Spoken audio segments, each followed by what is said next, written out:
Welcome to the President's Diary, where we take a look at His Excellency Dr. President Irfaan Ali's week of activities. Dr. Ali's week began with an official visit from the Vice President of the Republic of Ghana, Dr. Mahamadou Bawumia, and his 18-member delegation. Dr. Bawumia arrived at the Chedijagan International Airport and was welcomed by the Honorable Prime Minister, Brigadier Retired Mark Phillips. The head of state and First Lady Mrs. Arya Ali on Sunday evening hosted an official dinner for the Vice President and his delegation at State House.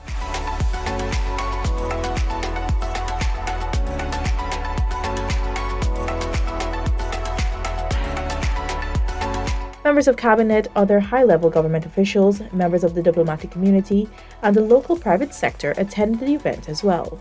His Excellency Dr. President Irfaan Ali has a strong vision for a highly prosperous, sustainable economy 20 years down the line.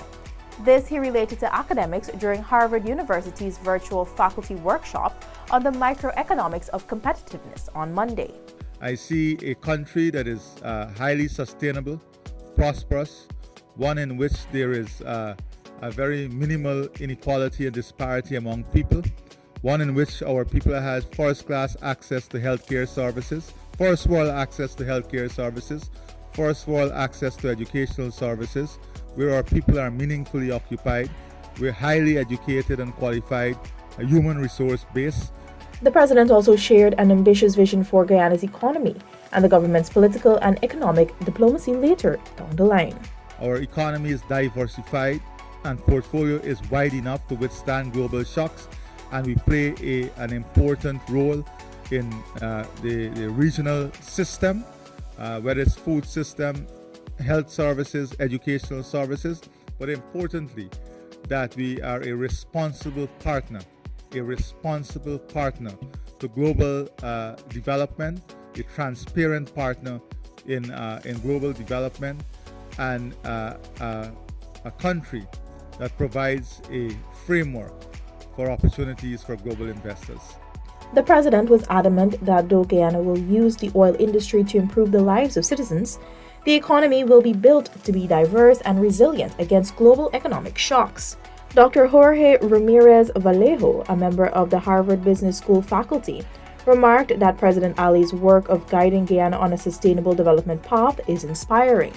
During his Harvard address, the head of state also said that an essential and indispensable element of his government's agenda to transform Guyana is building a more equitable society. Every Guyanese person, irrespective of the region in which they live, irrespective of their ethnic or religious background, would have an equal opportunity and stake in the development of our country and resulting to prosperity. And how are we doing this? One, by rolling out universal access to world-class education as a centerpiece of personal empowerment. So we have identified education as a centerpiece of personal empowerment. The President outlined that this means Guyanese will have access to quality nursery, primary, secondary, and before the end of his first 5 years in office, tertiary education as well. The power of education as a means of personal upliftment and empowerment. Universal access to primary and secondary education. Supporting attendance at school by children through a free uniform program, a free feeding program for at-risk students, transportation allowance. All of these are benefits the government is giving to ensure not only 100% primary and secondary universal access to primary and secondary education, but to ensure attendance at school are not barred by issues of hunger, cost of transportation, access to school uniform. The government is providing this. Improvement in equality to eliminate disparities in regional education and to ensure that there is no gap between urban and regional education delivery. In many developing countries, the experience is there's a marked difference in the quality of education from rural areas and urban areas. And our strategy is targeted at removing that gap and ensuring there is parity in the quality of education that is delivered. Dr. Ali also outlined to Harvard that his reform agenda for the regulatory framework of the petroleum sector is meant to ensure transparency and accountability as its guiding principles. The key initiatives for managing the sector are, and we are presently in the process of tabling a lot of these before the National Assembly, a draft local content policy and bill, establishment of a natural resource fund, building local content for auditing, revising fiscal management of the petroleum sector, establishment of accountability and transparency framework. The president said these areas are important to ensure the sector is competitive and creates more opportunities for locals. The results of this is to have the resources from oil and gas enhance our traditional economy and create the pathway in which we'll build sustainable, new, diversified sectors that will bring in long-term revenue and prosperity for the people of our country. The head of state emphasized that the multifaceted nature of Guyana's economy and the pace at which it is growing require the institutions of the state to modernize. His Excellency noted that his government remains steadfast in ensuring that Guyana would soon boast a self-sufficient food industry. We are investing in the infrastructure to support our farmers. We are helping them with their capital investment to create and increase production and productivity. We are building farm-to-market access roads. We are doing agro-processing plants in farming communities themselves, reducing the cost of moving raw material. President Ali has underscored the importance of Guyana acquiring international food standards in its quest to perform effectively in the international market. We are ensuring that we have adequate and stable power and water supply to support agro-processing and smart agriculture. We are looking at clear and credible quality and safety standards. This is important.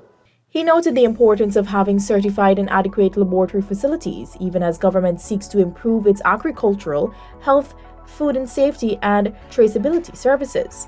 We are also focusing on using science and technology, innovation to produce more high-valued crops, many of which are imported. The government's holistic aim is to transform the subsectors within the food industry to a standard that ensures food security, and Guyana being a dominant player in the CARICOM market.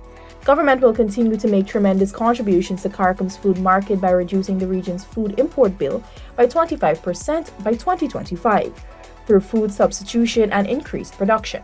Dr. Mohammed Irfaan Ali and Vice President of the Republic of Ghana, Dr. Bawumia, have agreed to remove bureaucratic red tapes that hinder enhanced private sector engagement between the two countries.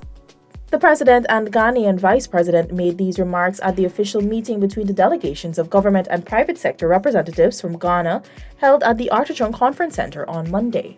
From the level of the government, both governments, this is a clear direction that both governments has agreed that the private sector of the two countries will be the engine that will drive the process forward. This morning, high-level representation is to send the signal that red tapes and bureaucracy will be removed in the process of reaching business opportunities. And this is an important part of this engagement. Both governments has agreed to make the functionaries of government and the system of government accessible to the private sector of both countries. The head of state indicated that Dr. Bawumia and Vice President Dr. Barra Jagdeo will work on a framework agreement that examines how engagements, which includes shared prosperity and common outlook, are made. It is not only about the opportunity that exists in Guyana or the opportunities that exist in Ghana. It is how do we combine the power of the twin opportunity to become a dynamic and major player. Meanwhile, Vice President Bawumia, who also delivered remarks at the meeting, expressed Ghana's intention to improve bilateral relations with Guyana. President Bawumia, who also delivered remarks at the meeting, expressed Ghana's intention to improve bilateral relations with Guyana.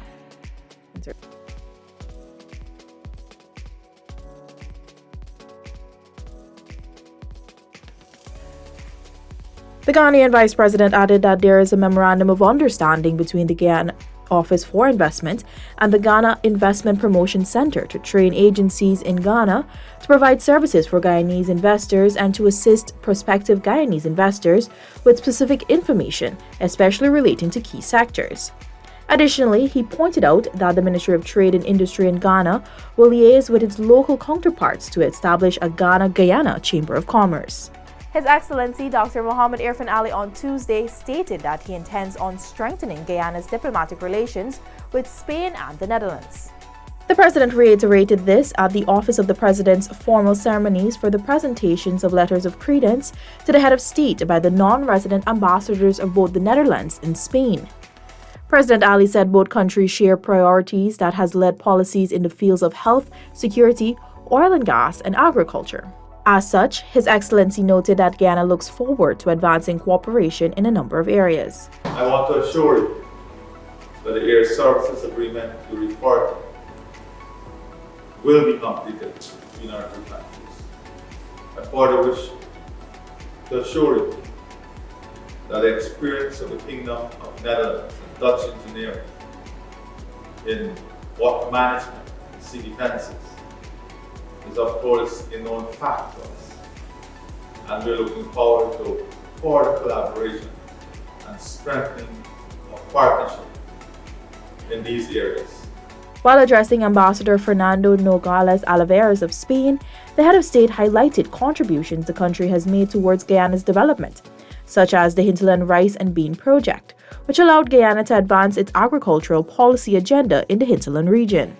Guyana commits itself to revitalizing relations with Spain, and your accreditation will continue to deepen the relations between our two countries.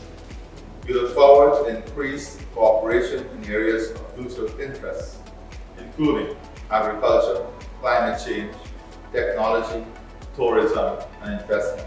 Guyana established diplomatic relations with Spain and the Netherlands on May 15, 1970 and October 12, 1979, respectively.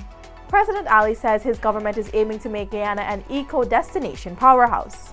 During his feature address at the Guyana Tourism Awards Gala at Park Rein Rahamans Park in Houston, East Bank of Demerara on Wednesday evening, the president said this vision of Guyana is very clear to the government and will be complemented by the level of visibility that the oil and gas sector has brought to the country. Our vision for this sector must be to make it the #1 eco-destination in this part of the region.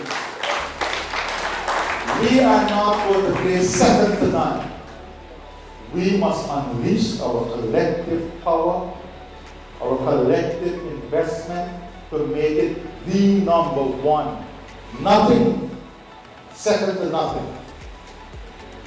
And that is what we are going to work towards. So the vision is very clear.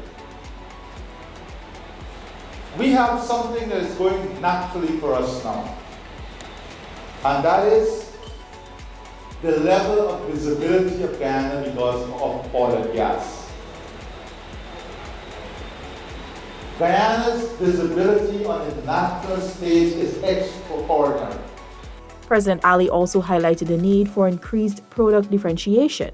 He said that the government will formulate ways to make Guyanese products more viable so that they can become more competitive on the international market. The head of state reiterated the government's commitment to ensuring economic progress and social development, respect for human and political rights, and freedom of expression. Dr. Mohammed Irfaan Ali made this statement during his virtual address to the United States Summit for Democracy on Friday.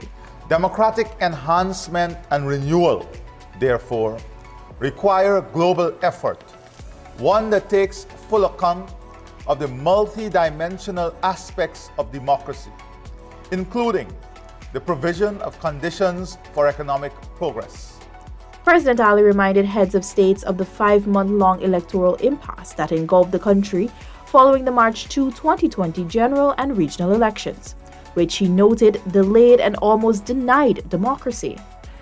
It was only the vigilance of the Guyanese people, supported by a watchful international community, that prevented Guyana from being plunged into a dictatorship with all its disastrous consequences.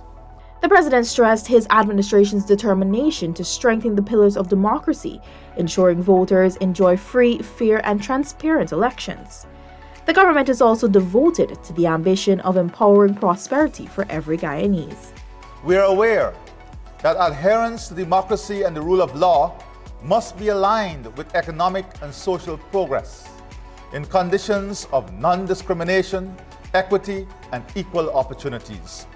President Ali emphasized that dictatorships can become pandemics and infect political processes globally, especially in vulnerable countries. President Ali met with an executive team from Intercorp, a conglomerate of multinational Peruvian companies that covers 4 main industries: financial services, retail, education, and healthcare. The president was joined by Minister of Education, the Honorable Priya Manikchan, for the meeting at State House. President Ali's meeting with the group is a follow-up from initial talks from a sideline discussion during his visit to New York for the United Nations General Assembly in September. On Saturday, the president fulfilled a promise he made as housing minister prior to 2015. He commissioned a water treatment plant in Sheet Anchor, East Kanchi, Berbice. Senior Communication Officer Kimal King tells us more. The president had initiated the project in 2013, back when he was Minister of Housing, to respond to complaints from residents about the quality of piped water. Today, over 14,000 residents from multiple Region 6 communities benefit from treated water from this plant, which meets the standards of the World Health Organization on drinking water quality.